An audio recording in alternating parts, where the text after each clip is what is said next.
ఓం నమో వెంకటేశాయ. నన్ను జర్నలిస్టు మూర్తి గారు 2017లో మహా టీవీలో ఉన్నప్పుడు నా మీద దాడి చేయడం ప్రారంభించినారు. నన్ను మ్యాక్సిమం నాశనం చేయడానికి తీవ్రమైనటువంటి ప్రయత్నాలు చేసినారు. అప్పుడు నేను వాళ్ళు అడిగినటువంటి డబ్బులు నేను ఇవ్వకపోవడం వల్ల చాలా రోజుల తర్వాత గత 8 నెలల నుండి తిరిగి నా మీద జర్నలిస్టు మూర్తి గారి ఆధ్వర్యంలో వాళ్ళ టీం ఆధ్వర్యంలో దాడులు ప్రారంభించడం జరిగింది.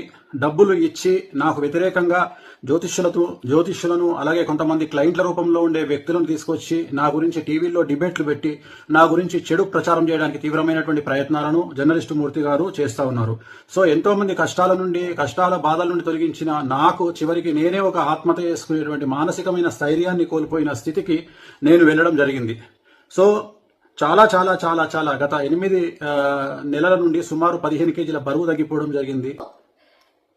ఒక జ్యోతిష్కుడికి 5 కోట్లు ఇవ్వమని మమ్మల్ని వారం రోజుల నుంచి మాకు మనశ్శాంతులు లేవు, నేను డల్ అయిపోతే ఇంట్లో వాళ్ళు డల్ అయిపోతారని ఎక్కడికి బలవంతంగా యాక్టివ్ గా ఉన్నాను.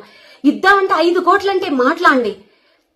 నా బంగారం, నా కూతురు బంగారం కూడా అమ్మినా దాంట్లో 5% కూడా రాదండి. ఆఖరికి సూసైడ్ కూడా చేసేసుకుందాం అనుకున్నాను. కాకపోతే సూసైడ్ చేసుకుంటే వీళ్ళు ఎలా క్రియేట్ చేస్తారు తెలుసా? వేణుస్వామి మీద వచ్చిన వాటిని తట్టుకోలేక ఆత్మహత్య చేసుకున్న వీణా శ్రీవాణి అని వేసేస్తారు. నా చావు అలా వృధాగా పోకూడదు. ఈ వీడియో, ఈ ఆడియో బయటకు లీక్ అయిన తర్వాత మాకు ఎలాగో థ్రెట్ ఉంటుంది. వాళ్ళు మమ్మల్ని ఎలాగో చంపేస్తారు. ఆ చంపేసేదేదో వీళ్ళు ఇలాంటి వాళ్ళు అని బయట పెట్టి ఇంకెవరు మా వల్ల ఒక ఇద్దరైనా సరే ఈ బ్లాక్ మెయిల్స్ దీంట్లోంచి, ఇది ఇండైరెక్ట్ మర్డర్ అండి. ఇండైరెక్ట్ మర్డర్ తెలుసా? 5 కోట్లు కట్టలేక పరువు కోసము చచ్చిపోతే ఎవరండి బాధ్యులు?